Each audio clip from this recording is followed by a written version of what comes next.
almost feel like standing at attention. You should. I mean,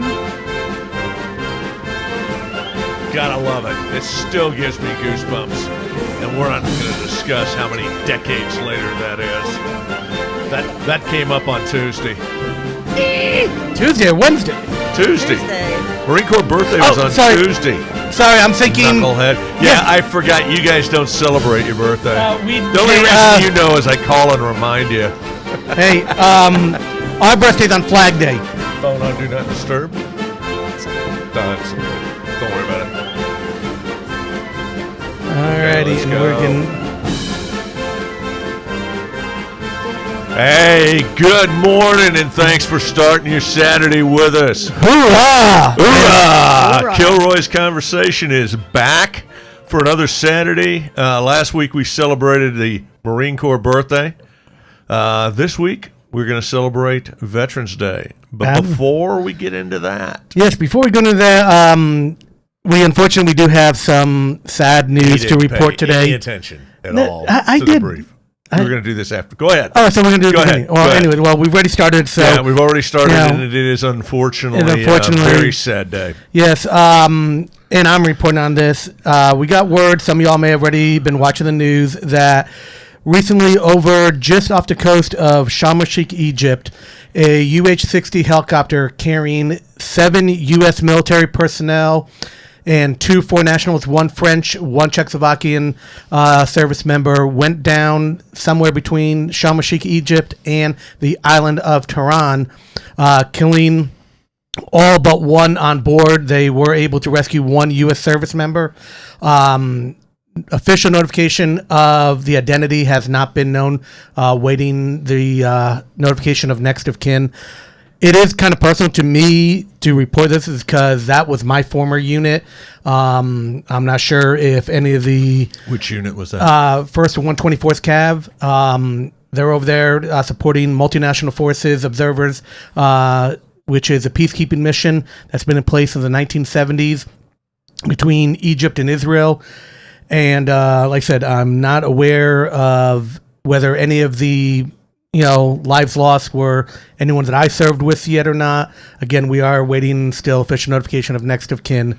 But our hearts and thoughts are definitely out there with the family of those who have lost. And, of course, for the 1 surviving service member, we are definitely wishing a speedy and quick recovery, full recovery, if possible. Again, the identity and exact details have not been released as of yet, but this is recent news. So all of us here at Kilroy's Conversation, along with our listeners, our hearts and prayers are definitely with the family and friends and to the unit that's over there, obviously dealing with a horrific loss right now. So, absent companions. Ours is a even in peacetime is a very dangerous occupation, and I cannot imagine what those families are going through this morning, and our hearts go out to them. Mm-hmm. There is no question they gave their last full measure of devotion to their nation, doing something that was right. Man, this is going to be kind of a bit of a difficult segue, but I'm going to try to do this.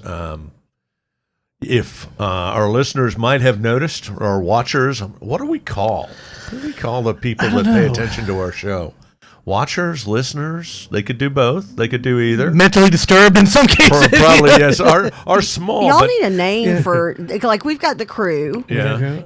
Gail and Steve. The squad. Kilroy squad. Have Money Maniacs. No, the platoon. How about the platoon? Kilroy's captains. There we go. Kilroy's crowd. Our small but demented following.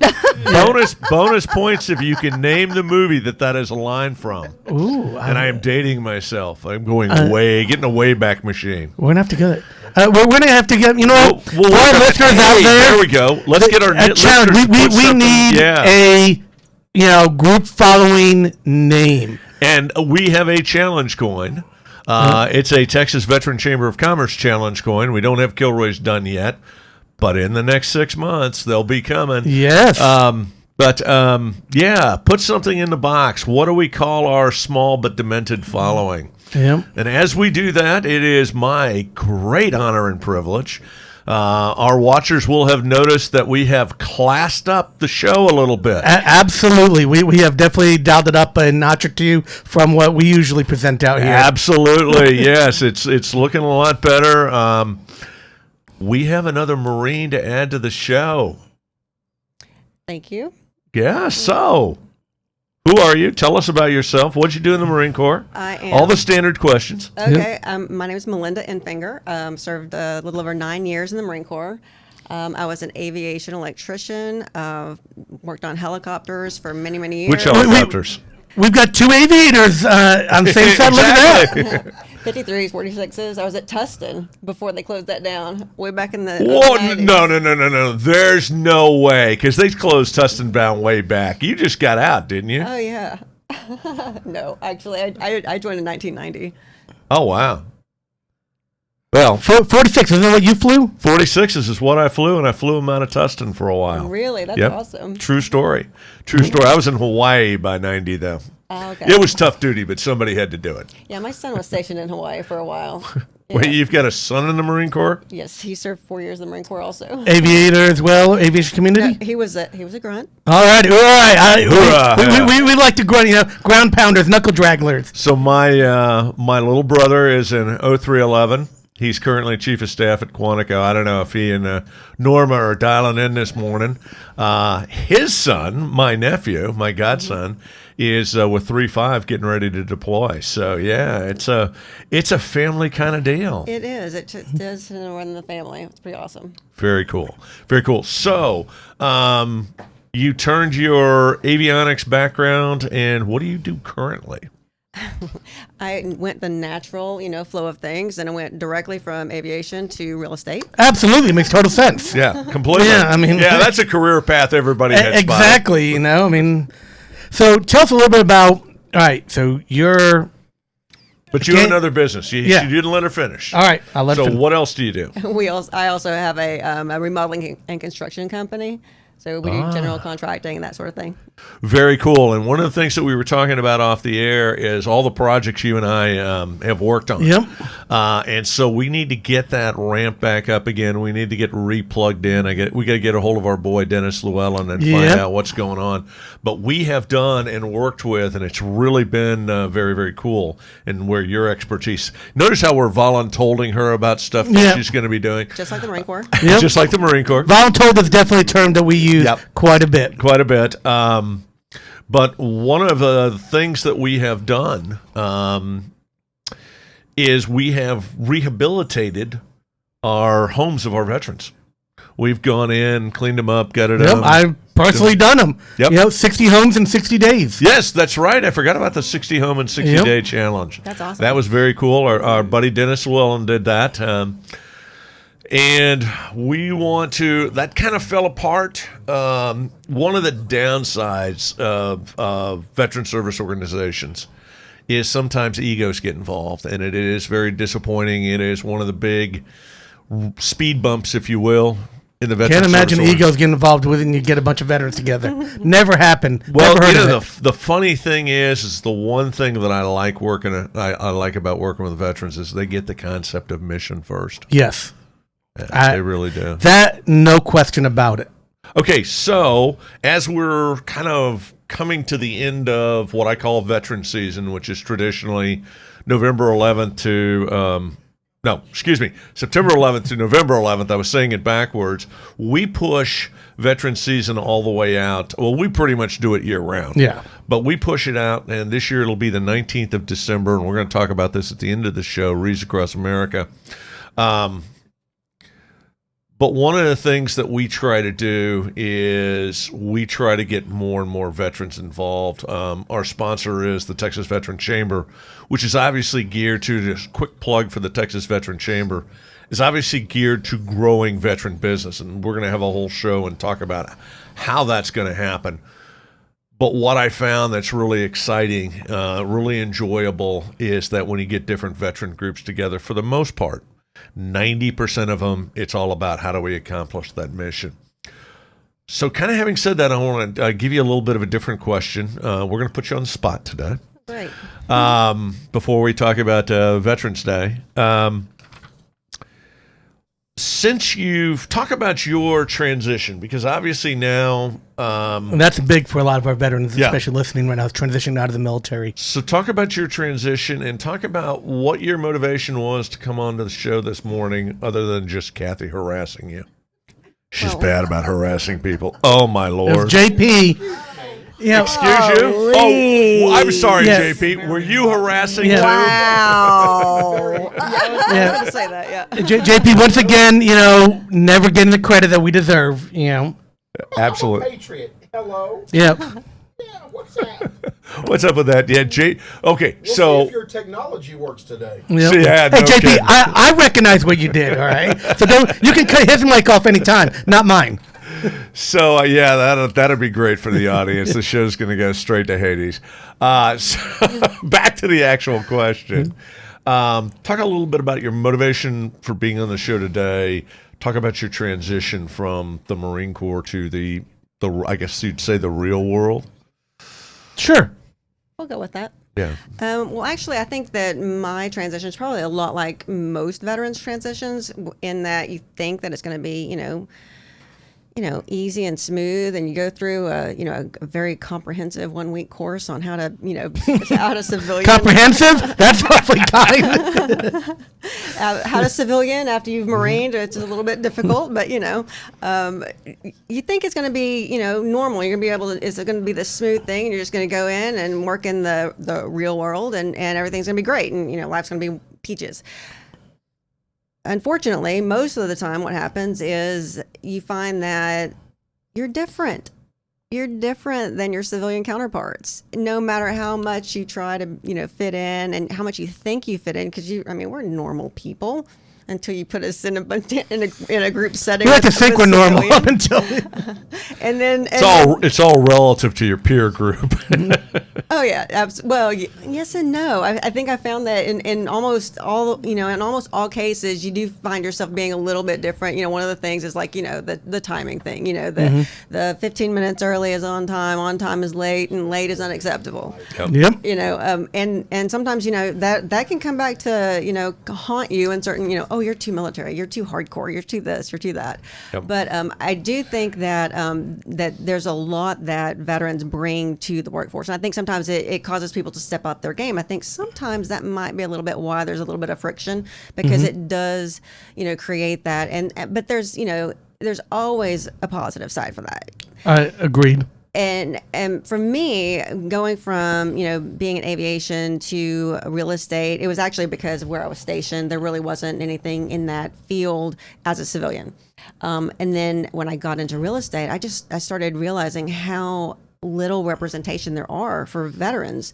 The VA home loan benefit is it's actually probably the best benefit that veterans have, and the most underutilized. Really? Absolutely, yes. And we know about it, and a lot of people around bases, you think you know about it, but less than 13% of eligible veterans have ever used it. Wow. There's Did not know that. a knowledge bomb. Knowledge bomb. So in doing that, and I lived in North Carolina at the time, and kind of. God, you would think North Carolina. Well, it was very common where I was at, because I was near base. But whenever I moved to Texas, I was a corporate training director for a small franchise here in Plano, and started seeing I started seeing listings that said that they wouldn't accept VA financing. Really? And I was like, how can all the sellers not like veterans? I don't understand. So I started asking my agents. They're like, oh, well, we tell them not to because it's too difficult, and they would tell me all the reasons not to. And I was like, wait.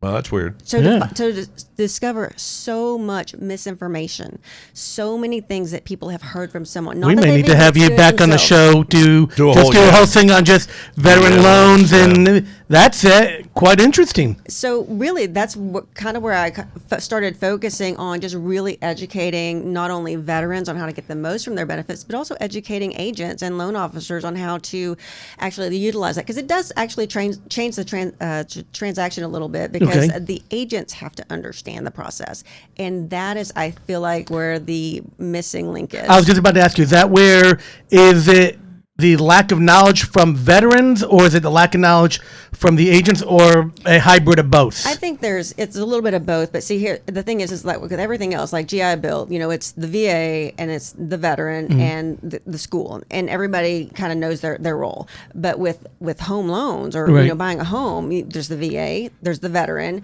and there's the lender, and there's the real estate. Every single transaction that has VA financing, a veteran, you have to be a veteran. One. It all has to go through a VA approved lender, which Right. means that they have to be approved by the VA. They have Sure. to agree to abide by a different set of standards. They have to, and every single transaction, the homes have to be appraised by a VA approved appraiser. Right. Which means they have to be willing to go above and beyond and follow the VA guidelines and be approved by the VA. But the linchpin of the entire transaction, the real estate agent. There's no requirement for them to be approved by the VA. There's also no requirement for them to actually know anything about it at all. So there's a huge disconnect.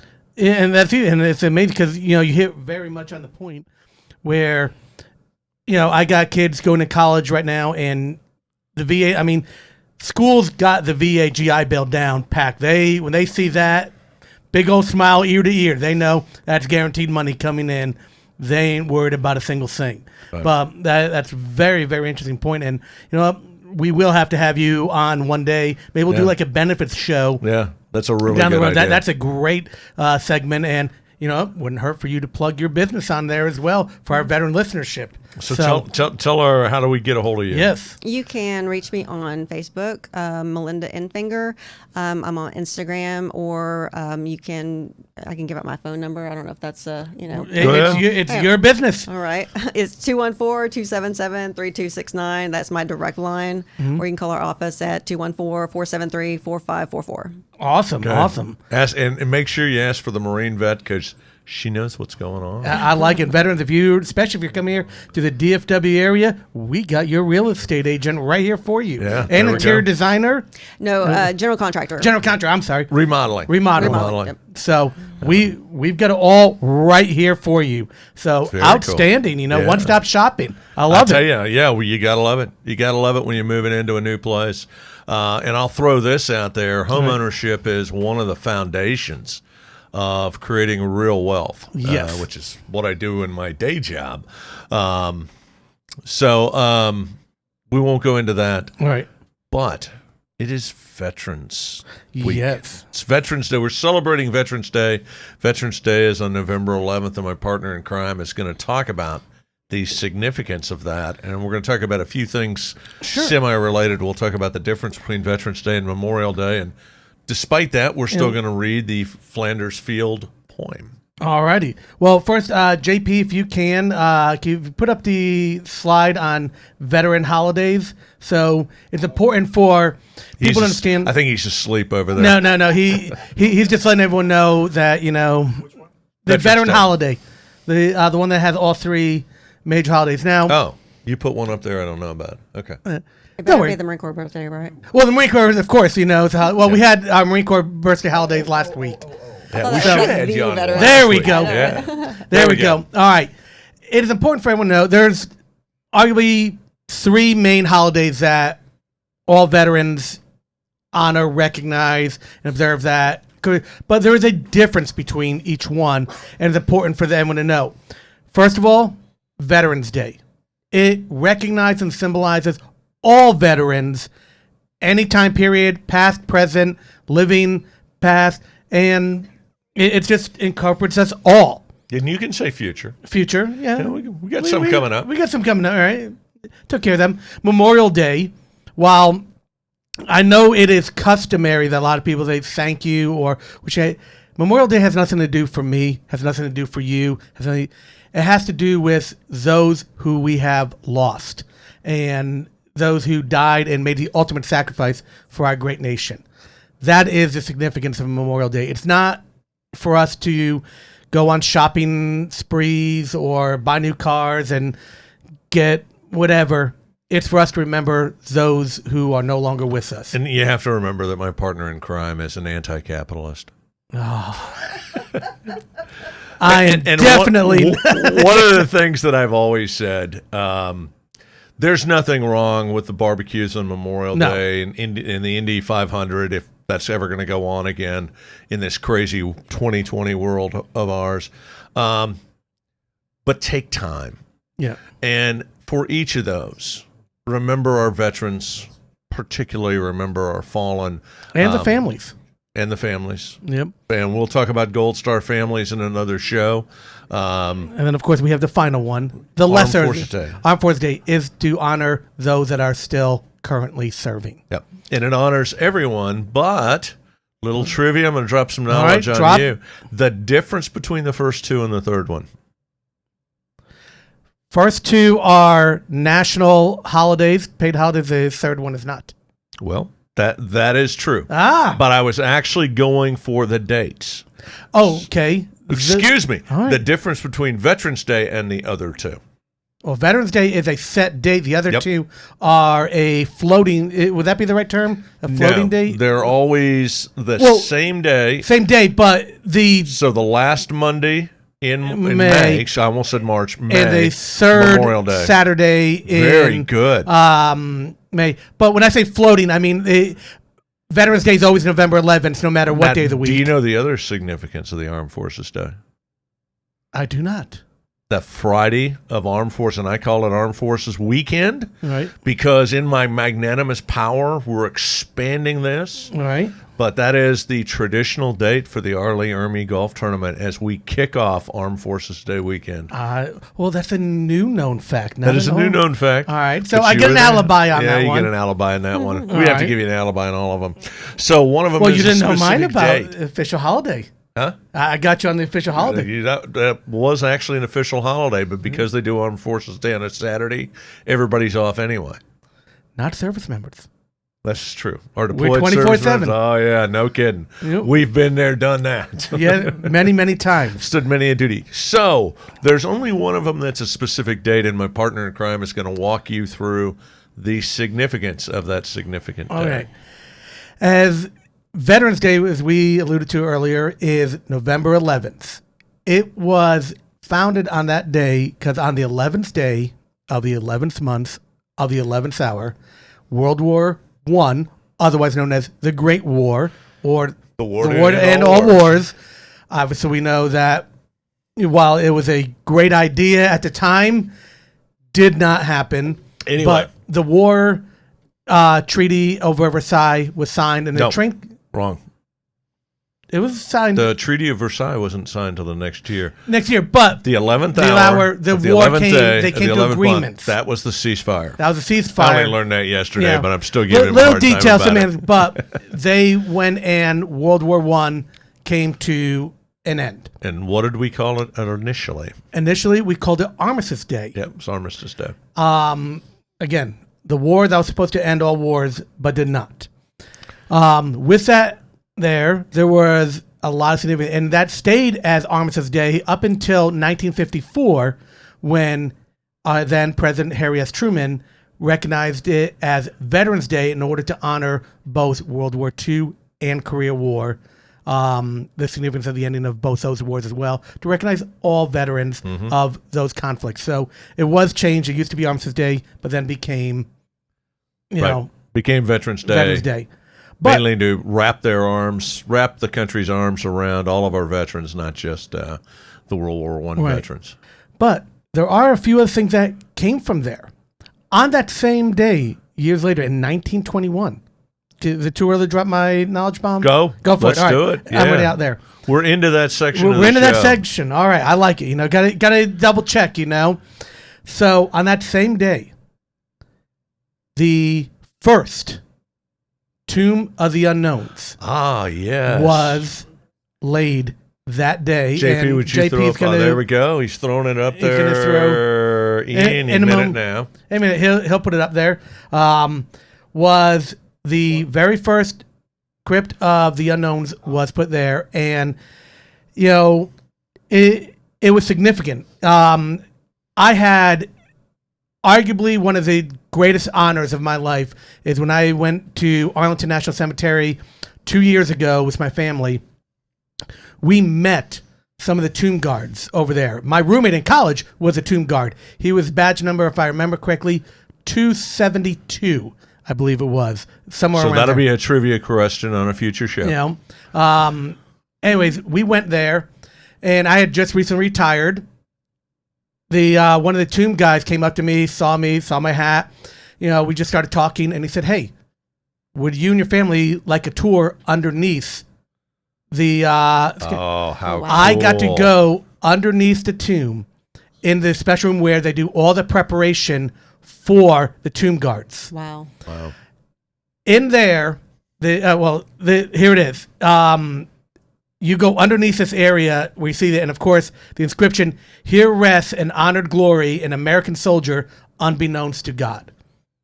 That is but to God. But to God, I'm sorry. They're there. That's what happens when you work with the Army. Exactly. And not wearing your glasses in the morning. Went out there in this most amazing thing. You see the amount of history that is in that room. Learn a couple neat facts about it. One, and we talked about this one little knowledge bomb earlier. Do you know who the next of kin is for the tomb recipients? I'm going to give this one to Melinda since I already know the answer. Oh, great. Thanks for throwing me under the bus. That's all right. I got plenty to give to you. I was going to say, you're on a show with a Marine and you expected anything less? I know. Right? If it makes you feel any better, I stumped a Sergeant Major of the Marine Corps last week. Okay, well, I'm going to be in good company. And will you repeat the question? There we go. Who is listed as the next of kin for the service member in the tomb? And any of our listeners and watchers know the answer, go ahead and plug it into Facebook. Or I don't know. I think I'm going to have to say, like, the American public or something. Very Nice. close. Not a bad answer. I like that. You know what? That is definitely within hand grenade distance. It is. We'll give her that one. We're going to give her that one. Give her that The one. official answer is the President of the United States. So who's the representative of all of the people? Other people. So, you know what? I definitely, judges, panel, half a point. Yeah, absolutely.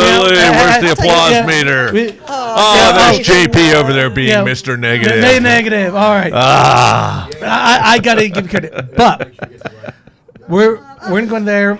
There we go. There we go. Very We love nice. it. Very nice. All right. I like. See, that's why I had total faith and confidence you were going to pull that one. All right. So, learned a couple. As we know, there at one point there used to be 4 bodies of the unknowns. And what wars do they represent? They represent World War I, World War II, Korea, and formerly Vietnam. Vietnam conflict was later identified, I believe, in the late 90s. I'm not sure when it was, but we're going to put you on the spot. You're on a roll here. All right. Can you tell us why we no longer have a representative, an unknown representative from the Vietnam War? Because his remains were identified. How are they identified? DNA.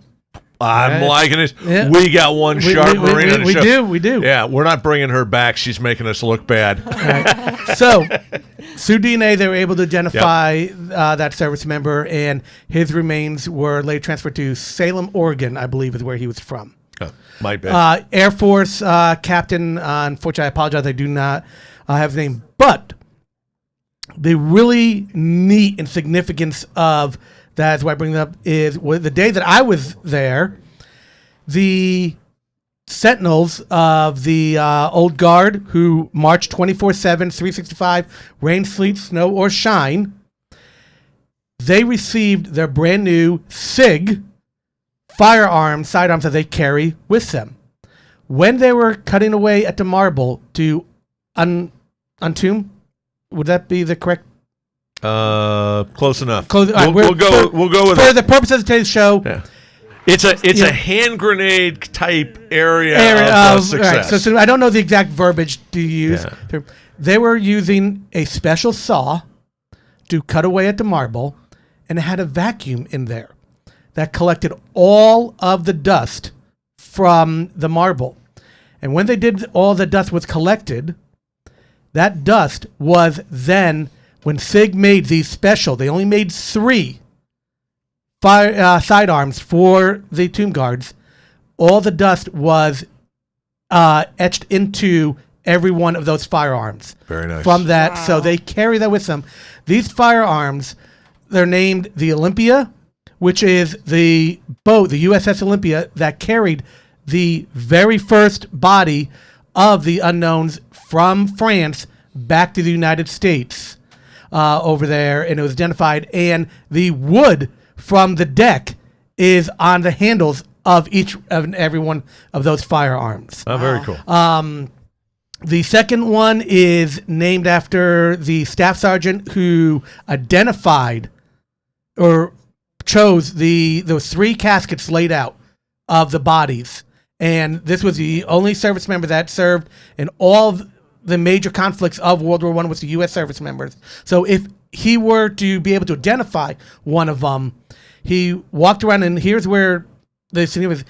He made 4 passes around all 3 service members. On the 4th pass, he chose one of them to say, this one. He said something about the remains drew him to that this was the service member that should be forever entombed in that casket to represent all service members in there.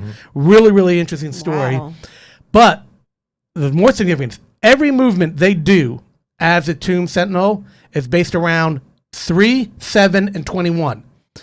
The special magazines that were made for these firearms hold 21 rounds. And each one is labeled 3, 7, and 21 on there with a special inscription of the Sentinel badge on each firearm. Every movement they do, did you know this? No matter where they are on the walk, if the phone rings, they have to pick up that phone anywhere they go on the 3rd ring. I didn't realize they had a phone. So. Yeah, they do. There's a little office off to the side where they have a phone. I tell you, if you're a veteran and you can't do this, you just got to, go to one of the Tomb Sentinels that are there and ask them if it's possible to get a tour of it. Probably can't do it right now because of COVID. Let me tell you, the amount of history that's there. The flag, and I know you will love this, when Ronald Reagan received the remains and became next of kin of the Vietnam veteran, his flag is still at Arlington as a recipient of the next of kin. Wow. Really neat stuff. I mean, the history there is just amazing. So this is the second rarest badge earned in the U.S. military, only to the astronaut badge. It's the only badge that is awarded to service members more or less frequently than the Tomb badge. And an appropriate day to talk about this is on Veterans Day. Yes. One of the things that we want to do, as we're about to slide into talking about my friend Scott's book, in the book of the month, before we do this, and it's not 100%, this is typically a little bit more appropriate on a Memorial Day, but the November Veterans Day, the fields of our fallen, the poppy, if you'll throw up the poppy picture, I'm going to have our guest read Flanders Field, and we're going to talk about this for just a second. There we go. We're honoring Veterans Day, but no, there's one with poppies. Actually, that one should have been up pretty much the whole time, but that's okay. Yep, that's all right. We'll get to it. I bring him coffee. It still doesn't wake him up. I don't know what we're going to do. No. Yep. So, we're getting to him. But Melinda, if you would. And also another very appropriate photo. There we go. It's not of the poppies, but it's, you know, when I see that, always gets to me. As JP's wearing that, that's okay. We're going to go. It's all right. We'll be okay. Throw the Veterans Day one up, and we'll read Flanders Field. And we're going to talk about Flanders Field for just a minute, because I'm always happy to talk about our veterans. Really? Go ahead. Okay. Yeah. In Flanders Fields, the poppies blow between the crosses, row on row, that mark our place, and in the sky, the lark still bravely singing, fly, scarce heard amid the guns below.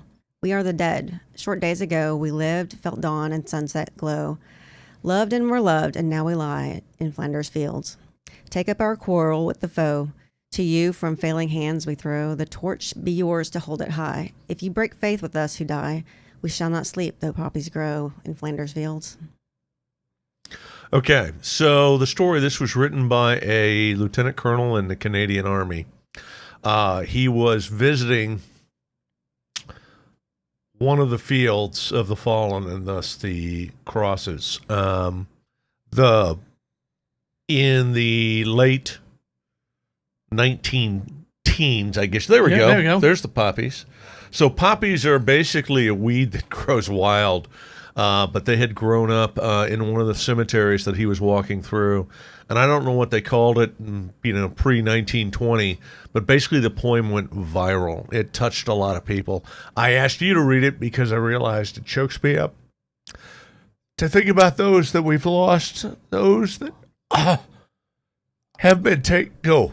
I got you, losing Chuck. The poppies are so significant, and it is a universal symbol. I believe the British started using the tradition at first.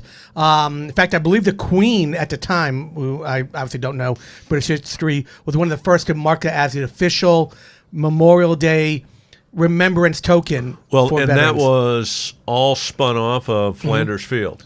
So this poem went, as I said, viral. Whatever it would have been back then, 100 years ago, went viral. Just before you were born, right? Yeah, Yeah, exactly. You'll pay for that later. That's okay. I wear it better than you do. Exactly. But yeah, this flower, and then it became. I don't know if all nations do it, but I definitely would say NATO nations that I'm aware of recognize the poppy, and it's become the universal symbol for remembering our fallen comrades. An interesting thing, when you mentioned that in our fallen, I'm going to plug a couple other places for them. If you're ever out in the Kansas City area on the Missouri side, Yes. is the official World War I museum, which is arguably one of the most spectacular museums you will ever get an opportunity to visit. It's all run by private donation. It's not, it's not the official.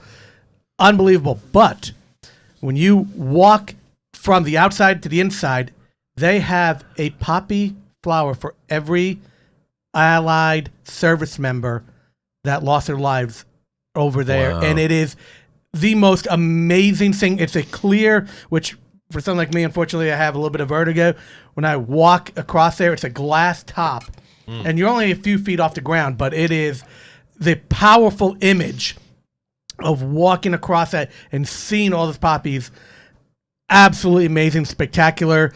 World War I Museum definitely should be on somebody's bucket list to go check that out, because I promise you, you will not be disappointed. It is on mine, but I have not been. So I'm going to put you on the spot again, Melinda. Your favorite military museum that you've seen, and then your next one up on your bucket list. Oh gosh. I don't know. And honestly, I don't know about the museums. I've been to several, but I feel like something that you've been talking about, like you can see how like really touched you are when you're talking about being at the Tomb of the Unknown Soldier, and you're talking about whenever you visited and you saw the poppies and all of that. I think that's something that really kind of affected me, just hearing you talk about it, especially with Veterans Day and Memorial Day. And we talked about how this isn't a time for barbecues or whatever. I mean, those things are fine, but I think that the key, it really is what you were talking about. The reason that those things affect you, it's not because you're in the Army. It's not because we're Marines.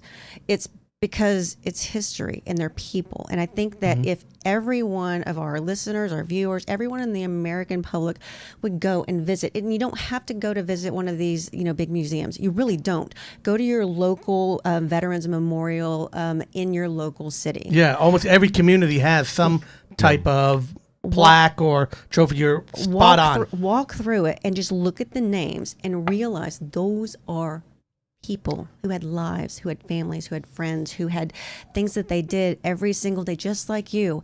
When you walk through that and you see the history and you feel it, it touches you in a way that nothing else can. And I think if every single one of us would take the time to do that in your local city, or if you have the opportunity to go to some of the other places, it's amazing as well. But do those things. And then when you're at your barbecue, when you're, getting together with friends, when you're watching the game for, one of these events, then there's a difference because then in your soul you feel a connection to the people who have lived the history that that we learn about. And Spot on. I think that would be something that every single one of us could benefit from. Now, I have to say this because it's going to sound like a setup in a minute, Right. but you have given us a great segue to our Veteran Service Organization of the Week, and we're going to get to that in just a second, but thank you.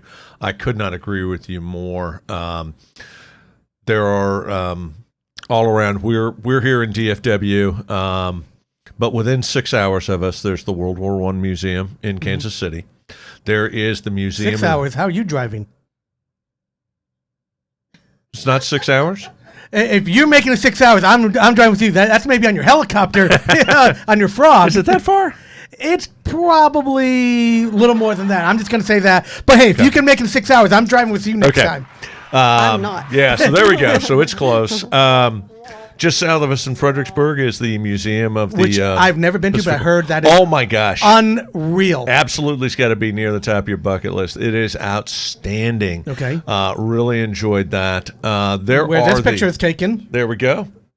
New Orleans. New Orleans, yes. Is it considered official or unofficial? That is an unofficial. That is Stephen Ambrose, who Right. wrote Band of Brothers and quite a few other incredible books.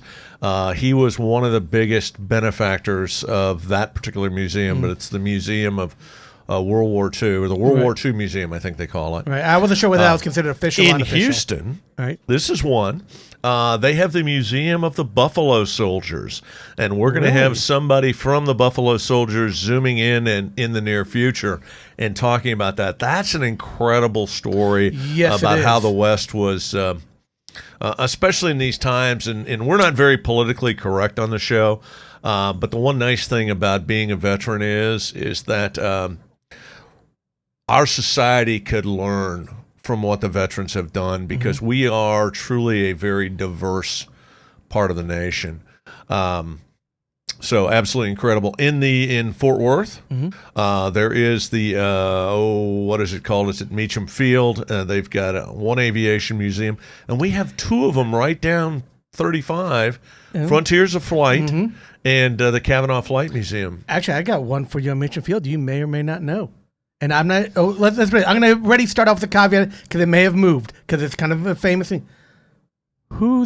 What brigadier general in the Air Force, kind of a famous guy, has his plane there? Ooh, that's a good question. I have no idea. And I will say this because we don't give them usually a lot of credit on the show. He was an actor. Well, Ted Williams was a Marine, so obviously it's not Ted, and he never got to be a brigadier general. Oh, I'm going to hate the fact that I don't know this one. Go ahead. He was in the Air Force. All right. He played, kind of famous Christmas time movie. Jimmy Stewart. I didn't realize his plane was over there. His plane, and it may have moved, because, they rotate out. It is Jimmy Stewart, after all. Yes, it is. His aircraft that he flew was stationed over there. Wow. He used to fly in and out of the DFW area. In fact, if my history is correct on this one, and by all means, feel free to fact check. I was going to say, fact check this one. I believe he used to fly in and out of what was then known as Carswell. Carswell Air Force Base, yes. Back in the day, and somehow his plane was there. But what's going in Arlington? Something is going to be... Oh, yeah. Well, it's not in yet, but yes, as a matter of fact, and this might be very significant. One of the things I was going to mention next week, we are having the Medal of Honor convention here in Arlington, here in DFW. And the reason that they are bringing that convention here is because, and they have already raised all the funds for it, they are building the Medal of Honor Museum, which is going to be over in the complex where they have the old ballpark, the new Texas ballpark, Live and all that stuff. And now, is that going to be again, we've said it a couple times, is that the official National Medal of Honor? Yes, that is the official National Medal of Honor. All the funds were raised privately, and we are broadcasting from Venture X Studios in Frisco. And we just want to give a shout out because the the chairman, actually listed as chairman, she calls herself that, is Charlotte Jones Anderson. Jerry Jones's daughter is the national chairperson. I'll try to be politically correct. Yeah. So that's pretty exciting, and hopefully that leads to some more exciting news in a future show. Now, we're running up against the end of the show. It's been great. Melinda's been gabbing like crazy and running us over time-wise. So we've been talking about, and next week we will have him on, Scott Husing, who wrote the book, and our book of the week, if we can get it up there, is Echo and Ramadi, which is in, there we go. Yeah. Scott's going to get up early. He's on the West Coast, but I don't mind waking him up. I'd have coffee delivered if I knew where in Temecula delivered coffee in the morning. He was one of those delivery services, I'm sure, can do. Yeah, we'll try to find something so we can hook Scott up with a cup of coffee. But we're going to talk about, and we do this on an ongoing basis. We're going to talk about the book, and we're going to have Scott on. And then next week we'll put up the name of the book is The Hurricane Within, which will be our December book of the month. Which that one... I apologize. I don't have the picture of that. I'll take the hit for that. But we're looking forward to talking to Scott next week. And we're going to talk about his organization for our VSO of the week, Save the Brave, that is actually having an event here in DFW. And so if we can throw up our Reads Across America, we're gonna close the show out. And Melinda, this is one of the things that we talked about that, especially for those that are listening, but with what you were saying, I didn't realize I couldn't have set that up any better to do a transition to Reads Across America, because one of the things you talked about is people doing something, and even if it's just once a year, and Kathy has been on. She's a big fan, and I can't find the picture of you and your husband to throw up when you were out at Reads Across America. Oh, I've got it somewhere. Okay. I've got a picture of me and you and your wife and Joanna and her son. Yeah. That's one of my favorite things in the world. So let me talk about real fast what Reads Across America is. On the 19th of December, usually it's the third Saturday in December, I am part of an organization that places wreaths on the gravesides of our veterans at our national cemeteries, and not just our national cemeteries. I'll throw this out there. If you've got, I know one of the cemeteries in McKinney has quite a few veterans. So if you've got a local cemetery that you'd like to start a project for, it's Reads Across America, and just reach out to them. It's a fairly simple process. But one of the things that we're doing is raising wreaths. And unfortunately this year, because of COVID, like every organization out there, we're way behind. It is only $15 to sponsor a wreath. And the other picture that I have that I didn't throw up, sorry, I'm going off on a tangent, is my partner in crime here, actually at the site of one of his friends, one of the men that he served with. I've always found the picture to be very, very touching. And I appreciate that very much. And I have used that now for years. Anyway, DFW, if you would like to sponsor a $15 wreath, it's DFW Wreaths, so 2 W's in there. On the 19th, at 11 o'clock, we're going to place these wreaths. And so the other part of this, we'd love you to sponsor a wreath, but you don't need to sponsor a wreath. You can just come out. And we strongly encourage bringing children, and particularly grandchildren, to come out. And it was beautiful the way you set this up. But be there by 10, by the way. Parking is a nightmare. Oh, yes. Well, this year is actually going to be interesting because, I mean, I saw the email you sent out. Yeah. It's this year, if I can, just a quick thing on there is the families are going to be laying the wreaths on the 16th and the 17th. Yes. Which, by all means, they absolutely deserve their moment to place a wreath on the headstone of their family member, and I am 110% behind that all the way. It will be interesting because I think are they limiting the amount of people that can go on the 19th? No, actually, they're not. All right, that's good. That's good. I wasn't sure. I saw the email. We're not going to have a limit. The biggest limit this year is going to be the number of wreaths that we have. Perfect. And so last year was actually very cool because for the first time in our history, we had filled up. We had a wreath for every veteran that was out there. And that is This year, that outstanding. is not going to be the case, unfortunately. But the experience of, and I really should get Kathy to pop on the show, because she did it as a civilian. For us, there's a little bit more of an understanding, but for her to do it for the first time, and she's talked about how it impacted her and the emotions that we felt. And let me walk through the process right quick. We take that wreath, we place it in front of, at DFW they asked us to place it in front of, not on, actually leaning up against the headstone. But then you take a minute and you read that name, and it is amazing how much of a story that is there. That you can start to pick up who this person was, what they were about. And one of the things that I said, was interviewed for our friend Jim Blythe, who does Alliance for the Brave, which immediately follows this, but on a different station, actually had interviewed me for this. And one of the things that I pointed out, and we were standing up on a hill, it's a beautiful location. And I said, the interesting thing is all of these headstones are gray.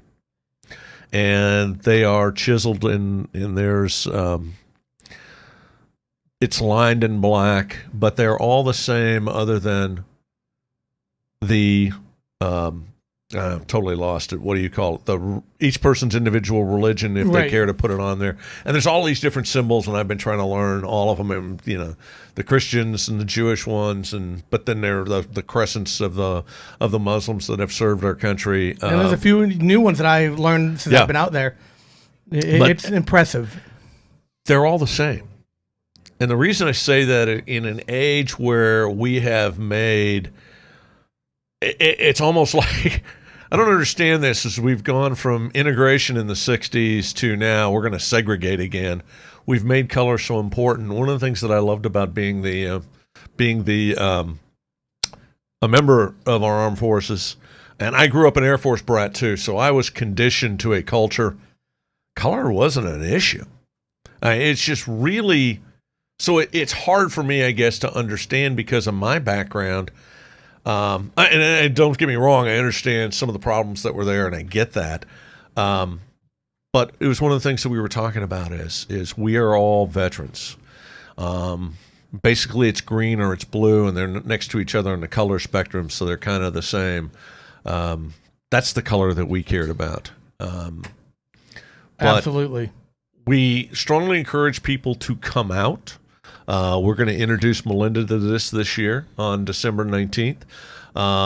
It is an incredible, moving experience to go out and place a wreath and say aloud, read that headstone, explain, especially if you bring your kids or grandkids, explain to them what our veterans have done for our country.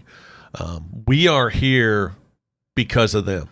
We very much have enjoyed so much success. We take these freedoms for granted. And I remember, and interesting enough, one of our dear friends, Jeff Hensley, has adopted a philosophy offered by General McChrystal about earning your citizenship, and there's something to that. And again, I mentioned that he's a liberal only in that this has nothing to do with conservative or liberal or this or that or politics. It has everything to do with being American. I hearken back to John F. Kennedy's inaugural speech, and I wasn't really old enough to listen to it. Come on. I was old enough to have heard it, but I didn't understand it, and I had an opportunity.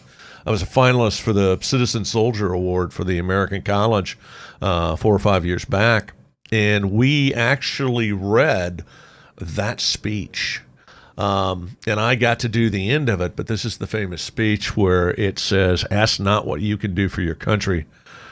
Ask not what your country can do for you, rather ask what you can do for your country. And that's a philosophy and an attitude we need to get back to. That's part of the solution as we move forward, to put the political, the partisan bickering aside and start to remember what it is to be an American, because being an American is really an amazing thing. And Melinda, I'm going to Where did you deploy to? Well, I was actually in from 1990 to 99. So I was in boot camp during the first invasion of Kuwait. Mm-hmm. And so I actually did not see combat during my time in the service. Interestingly enough, that's not that uncommon. Most veterans haven't seen combat. But, so it was one of the things that I was kind of hoping. There's the picture they were talking about. There we are. There's Ask our and you captain. shall receive. I love it. As a civilian, to be able to participate in that and just do something to give back to men and women like y'all and those who paid the ultimate sacrifice and those who we've lost along the way. That remember, honor, and teach is crucial. And you're right, Chuck. You described it so well. And I'm going to take after you. I'm going to get choked up talking about it. You're taken aback when you stand and you say the person's name who served, and that makes it very real. Yep. It makes it very real. And you just imagine, you see the time frame in which they were born and died, and you can tell, did they die in service to our country at a very young age, which whew, a lot of them did. Or did they, live till almost the ripe old age of 100 and can't imagine what kind of impact they had on their family. So anybody who has $5, $10, $15, $20, $100 to donate to Wreaths Across America, please. This is such an important part of who we are as Americans. Like you said, this is what we've got to get back to. This isn't political. This is about celebrating those who paid the ultimate sacrifice for us, and celebrating those who were willing to fight for us to be free. Yeah, that's incredible point you put over there, is recognizing not only them, but for me, it's very important, especially, as I made the transition from, active service to retiree now, is the families as well. Because while that individual did make the sacrifice that they did, the families make an unbelievable sacrifice, and it is their burden to bear, to remembering the names and the history of why that was made. And I think that is so important to keep in mind, especially right now, not so much through, as we said, the veteran holiday season, but the holiday season in general for us here as Americans. Because while they say time heals all wounds, there are some wounds that will always remain open, and for those families. And that, to me, I think is one of the most important things about Wreaths Across America is, and I'll use our good friend Terry Burgess, who says constantly, and I know I'm paraphrasing a little bit of what Terry says, but he's like, they still get to celebrate the holidays through Wreaths Across America. It's just celebrating differently. Yep. And that is what that event is all about. Well, as JP is letting us know, I believe we are starting to come to the end of our show. Just real quick, quick Commanders in Chief trophy update. Ooh, we forgot Army today. Go Army, beat Navy. We have a live game on ESPN today versus Tulane.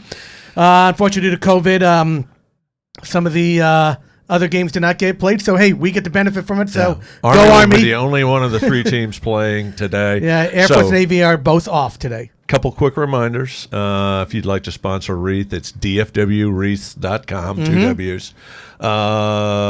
There's another reminder I have to have. I want to take a minute and thank our great lovely guest. Thank you for having me. I appreciate it. Pretty incredible to have you on. Another Marine. I like that.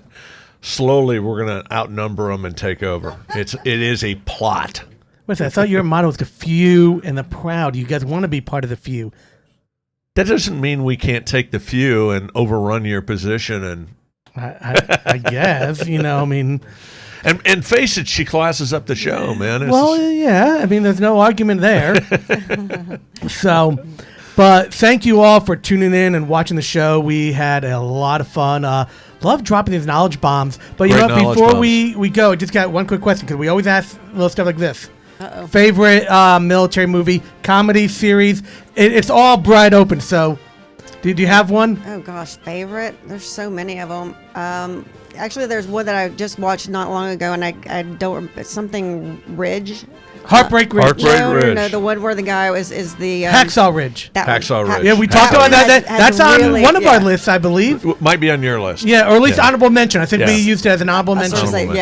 Recently, that's probably the one. And then a true story. Yep. That is a true story. One that I saw, it's not a military movie, but military based, and loved it. Inglourious Bastards, the new reversion of it. I thought that movie was horrible. I loved it. Loved Brad It Pitt's was character in there. Typical violence for violence sake with what's his name? Quentin Tarantino, but it was a great movie. It was entertaining. All righty. Hoorah and oorah. And We will hoorah. see you next week. Tune in to Kilroy's Conversation every Saturday over here on the JP Cassie and the Crew Network. And we'll see you then. Oh, good job. Good job with that you. lead in. That was all.